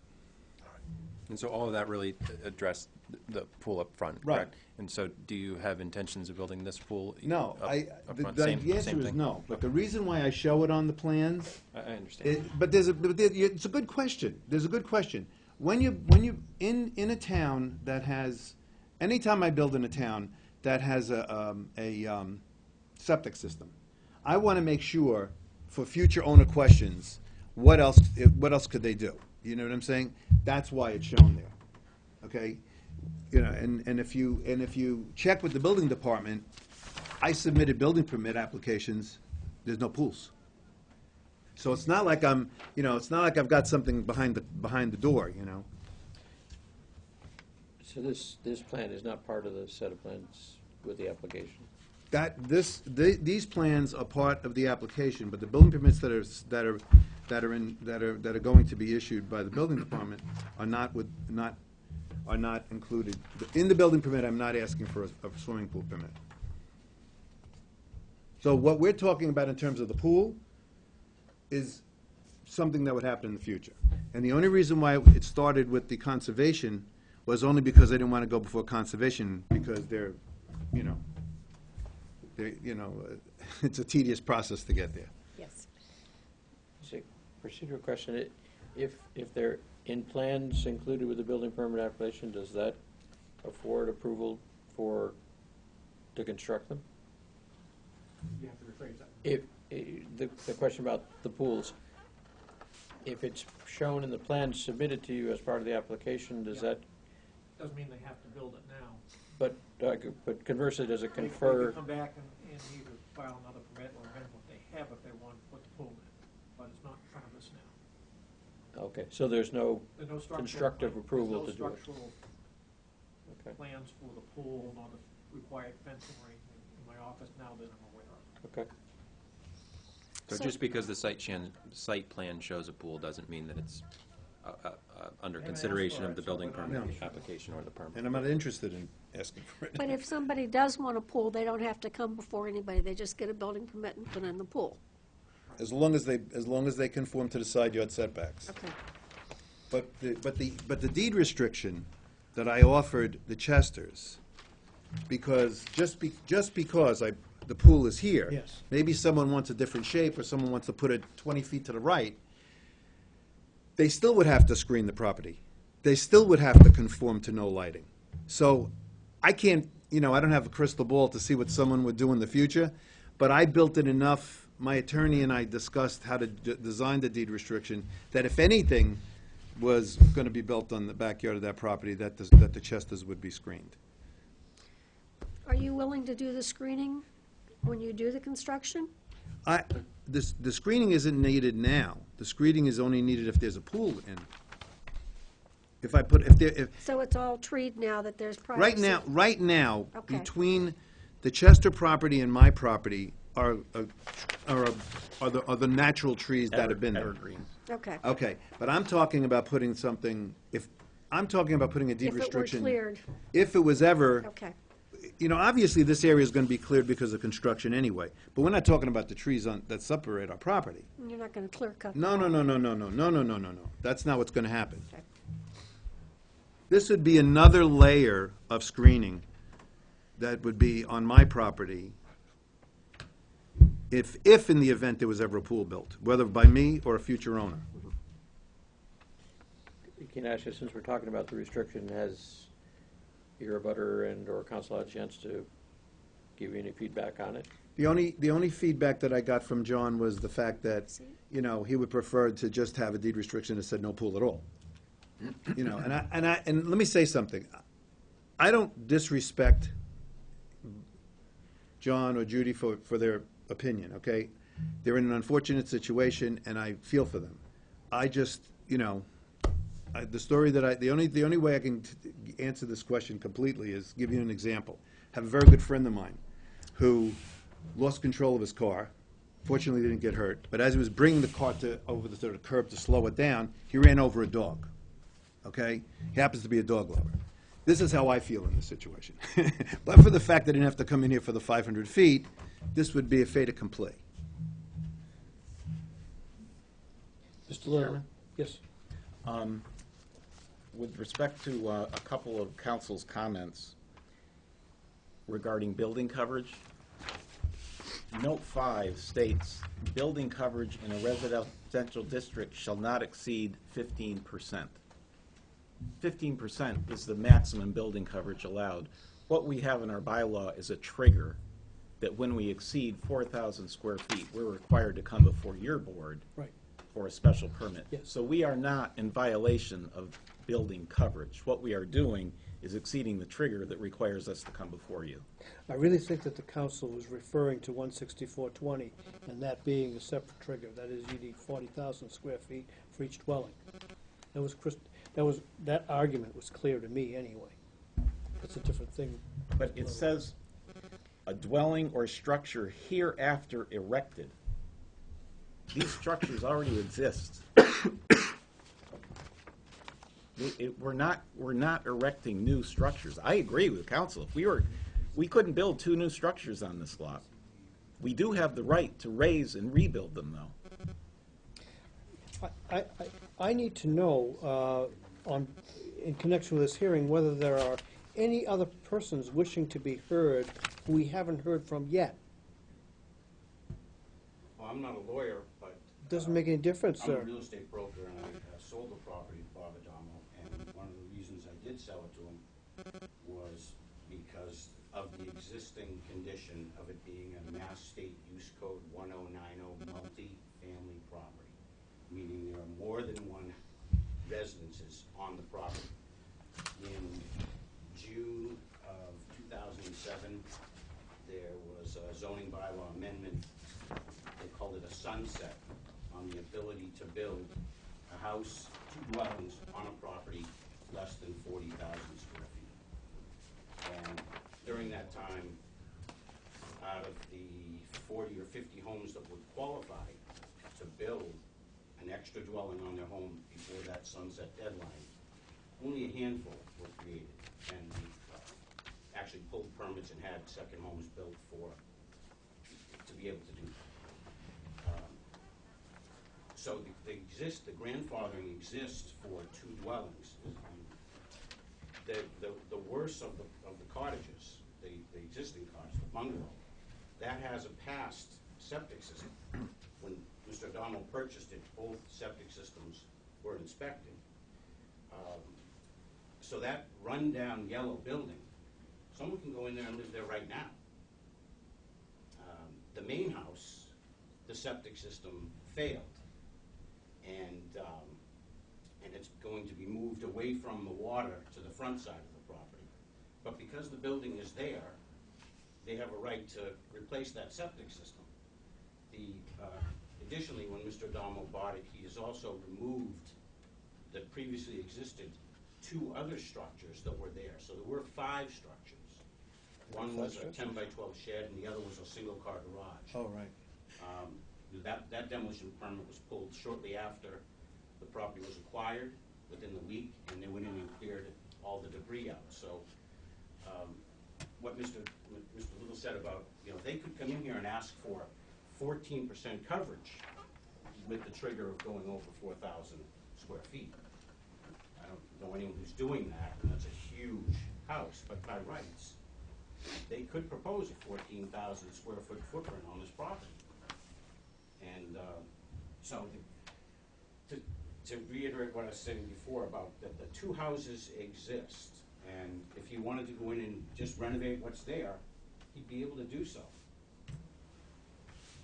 Ben, did you want to talk to the board? I'm Walter Farmer's wife. We're directly in front of the property. Very well. And I agree with what my husband said, and I don't see this as being a detriment whatsoever.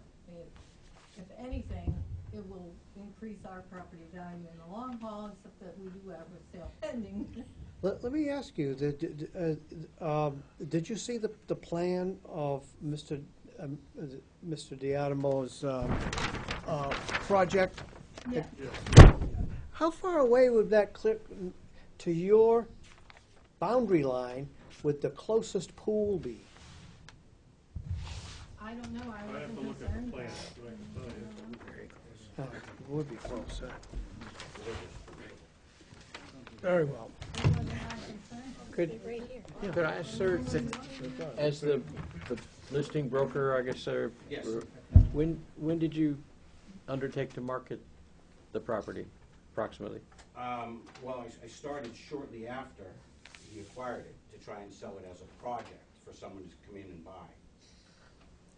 Oh, subsequent to Mr. I Diadamo? sold him the property, and then I marketed the property for other builders to come in and build, if they chose to, acquire it for the land value in the pre-existing condition of 2 dwellings existing. This is just curious, but prior to his acquisition, you undertook the, I was not the listing agent, you were the buyer, okay. but I did do research to find out that the intrinsic value was 2 dwellings on one property. I don't know if there's a bylaw governing how many pools someone can have on their property. Yeah, I think that's a Is concern. it limited to 1 pool on a property? No. Mr. Miller, you yielded the floor. Do you have a rejoinder for us? I just point out quickly that, thank you, that some of the comments here are being made by people who are about to move away. Obviously it doesn't impact them. Other than that, I would just commend it to the board a close reading of some of these passages that we've been over today, because I think the 164-3 provisions pretty clearly, don't apply, where the alteration increases the non-conforming nature of the structure as it does here. So there's no safeguard in that section for the proposed plan, because they're increasing the non-conforming nature the structure. And again, the abandonment issue, I think, is a real issue that they've essentially conceded here today, talking about Concom and health, Board of Health violations, and a lot of the testimony you've heard today is about how this place has been run down and not used. Well, the code quite clearly says that when that's the case, they have to, after raising a structure, they have to build in conformity with this chapter. They're not, excuse me, they're not in conformity with the chapter. They're 900 and some odd square feet above the coverage requirement. Well, that's not a nonconformity. I know With all due respect, we're creating All right. two conforming, dimensionally conforming structures. We're eliminating all nonconformities on the property. I understand those two positions. Now, Mr. Miller, has the proposed or a form of deed restriction been considered? It's been considered. We don't feel that it's sufficient. It seems to us that it would have been, since he's not planning to build the pool, there are a lot of other options here that would be much more neighborly, if you will, and since it's going to be one lot, two buildings, a sort of compound with one owner presumably, why do we need two pools? They could have one pool that's in an area that doesn't impact the neighbors. It seems to me there's plenty of room on that plan to do that. So the way I understand it then, the executive summary is that your client's position is that there should be no pools at all. Well, And a restriction for concerning landscaping or lighting is insufficient to protect your client's interest. As to a pool directly next to their residence, that's true, but as has been pointed out, the code doesn't preclude pools, and they can be against the 10 feet from the lot line, but the plan has to conform in other respects, which it does not. And given that, it seems to us that there's some room for a plan that doesn't impact the neighbors in the neighborhood to such a degree. Very well. Are there any further questioning by members of the board? I guess just the last one, the compliance aside and the pool issue aside, are there other aspects of what's proposed that are objectionable to your client?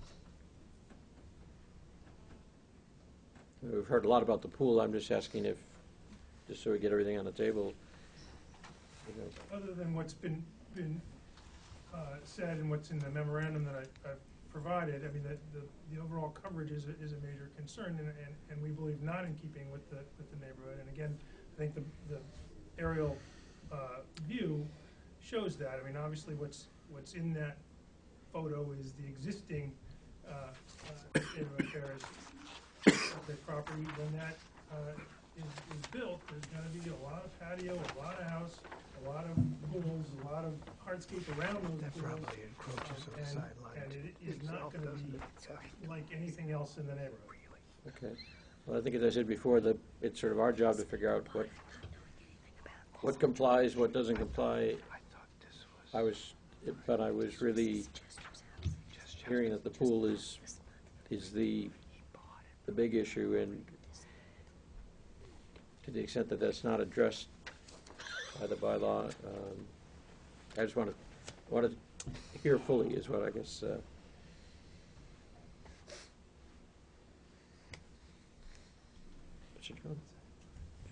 If there's no further questions, I think we can close the hearing.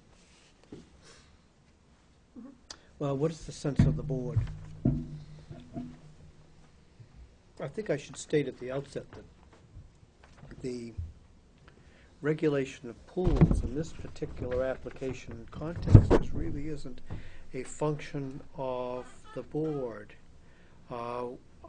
We are allowed in special permitting situations to impose conditions, but I have a serious reservation as to whether any conditions concerning the construction or lighting or use or landscaping regarding pools is truly appropriate.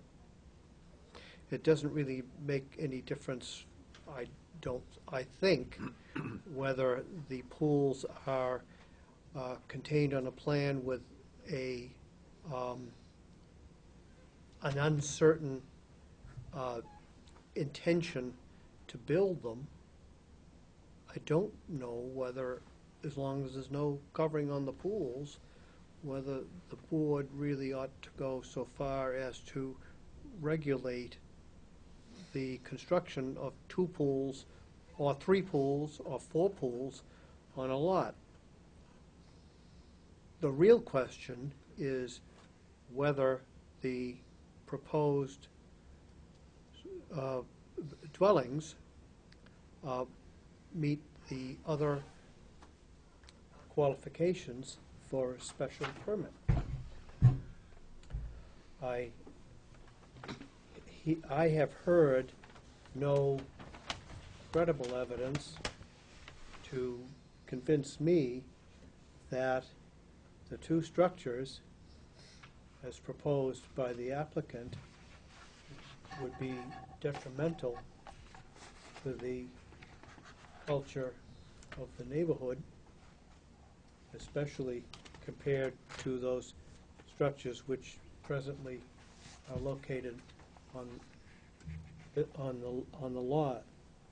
As to whether or not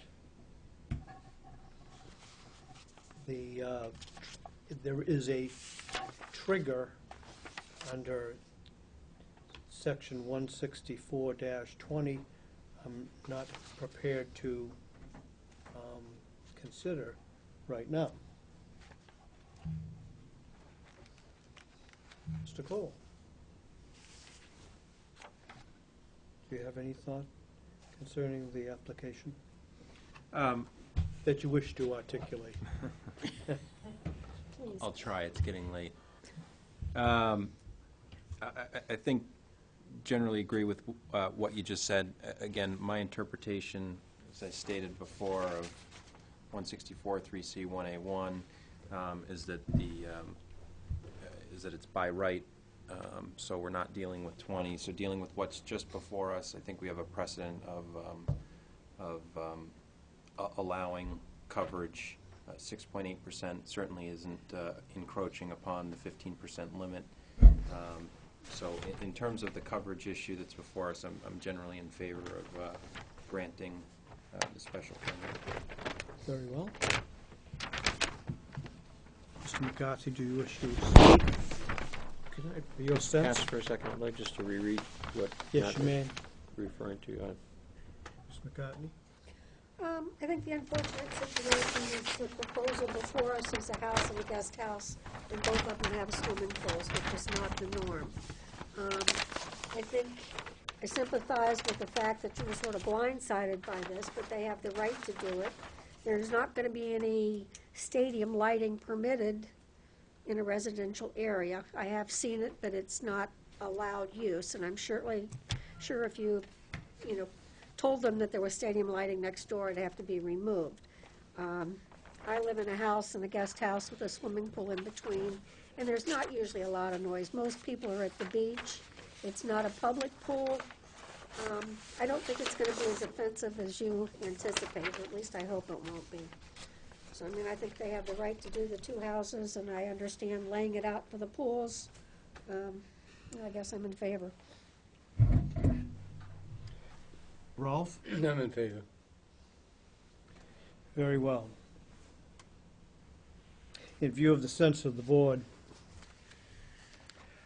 following public deliberation by the Zoning Board of Appeals, a quorum of qualified members being present voting, based on the application of 134 Namaquoit LLC filed February 25th, 2013. Based also upon the site plan, proposed dwellings prepared by Ryder and Wilcox, Inc., dated January 11, 2013. Based also upon the site plan, proposed dwellings and sewage disposal system prepared by Ryder and Wilcox, Inc., dated February 4th, 2013, revised February 19th, 2013, sheet 1 of 2, based also on the architectural drawings prepared by Thomas A. Moore Design Company for the progress prints for 132 Manamocoit Road, dated January 22, 2013, sheets A1 through 4, and the architectural drawings prepared by Thomas A. Moore Design Company, progress prints for 134 Namaquoit Road, dated January 24, 2013, sheets A1 through A4, and the order of conditions of the Orleans Conservation Commission dated February 13th, 2013, and considering those photographs, planting sketches, overhead photographs, and opposition points filed on or before the hearing, I move that the board adopt the following findings of fact. The subject property, known as 134 Namaquoit Road, Orleans, is shown as parcel 13 on Orleans map 70 and is in a R district. 2, the present use of the property is 2 single-family residences and a barn. 3, the proposed use of the property is 2 single-family residences. 4, the proposed use will not be detrimental to the established and future character of the neighborhood and will be in harmony with the general intent and purpose of the zoning bylaw. 5, the demolition and construction will not be substantially more detrimental to the neighborhood than the existing non-conforming structures. 6, the site is adequate in terms of size and suitable for the proposed use. The site consists of 1.72 acres with 75,652 square feet upland. The resulting building coverage of 4,937 square feet is 6.8% of the buildable upland, which is below the 15% benchmark. 7, the proposed use will have no negative impact on traffic flow or safety. 8, the proposed use will have no negative impact on the visual character of the neighborhood. 9, the proposed use is isolated from and will have no impact on the method of sewage disposal, source of water, drainage, or water resources. The new dwellings will be served by new Title V systems and town water. 10, utilities and public services will be adequate for the proposed use or change in use. 11, noise and litter will not be increased after constructions of the proposed use. 12, there will be no adverse impact on groundwater quality and recharge volume and the water quality of coastal and fresh surface water bodies. Orleans Conservation Commission has issued an order of conditions. Do I hear a second on the motion? Second. Is there any discussion on the motion? Mr. Chairman? Yes. When you referred to the site plan, proposed dwellings, and sewage disposal systems, there was a third revision date of 3/4/13 that appeared on the plan. But there still is only sheet 1 of 2. So our decisions are based, well, I want to make sure we have that, Mr. Little. Do we have that plan? It's the large one. Oh, that was something that was given to the Board of Health. Forgive me. We're going with what we have on file as I've dictated. I apologize, Mr. Chairman. Very well. Michael, can you go back to where you recite the buildable upland Yes. number again? Yes, make sure of some consequence. Number 6, the site is adequate in terms of size and suitable for the proposed use. The site consists of 1.72 acres with 75,652 square feet upland. The resulting building coverage of 4,937 square feet is 6.8 percent of the buildable upland, which is below the 15% benchmark. I think you said 75, it should be 72,652. That's correct. I was so amended. 72,652. Is the arithmetic still otherwise correct, Mr. Cole? Yep, the upland is greater than the area. Yes, it is. Very well. What's that? The total area is greater than the buildable upland. He noted the buildable upland, which is... Okay. That was my new keyboard. Now I'll call for a vote. All those in favor? Would you were asking for just comments on the motion? Oh, yes, I did. And I would just, for my colleagues and for the people here, the context of all my questions and comments was not to, frankly, either favor or disfavor the proposed project, but I just can't get my hands around the grandfathering concept in C1A sub 1 with respect to meeting all the current setbacks, yard, lot coverage, and things like that. I'm persuaded that my colleagues feel that that perhaps my interpretation of that subsection is an error. So I'd like to just respectfully refrain or abstain, whatever the appropriate word is, but just to make that comment into the record. Very well. Is there any other comment on the motion as seconded? Very well, we'll call for a vote. All those in favor? Aye. And opposed? And an abstention. The motion carries 401. Therefore, based on the findings of fact, I move that the board grant a special permit pursuant to sections 164-21A, Note 5, 164-43, and 164-44 of the zoning bylaw to run with the land. No conditions. Do I hear a second? Second. Any discussion on the motion? All those in favor? And opposed? Abstention? The motion granting the special permit carries 401. Thank you very much. Thank you. Just want extra time. Thank you. The final order of business is to consider the minutes of the February 6, 2013 meeting. I gave him that. It would be in order to approve the minutes. Do I hear a motion to that effect? Motion moved. And Mr. McCarthy, a second? Second. Second. Mr. McCartney, all those in favor? Aye. And opposed? The motion carries unanimously. Is there any further business to come before the meeting? There being none, then I'll entertain a motion to adjourn. So moved. Mr. Soderstrom seconded, Mr. McCarthy. All those in favor? Meeting is adjourned.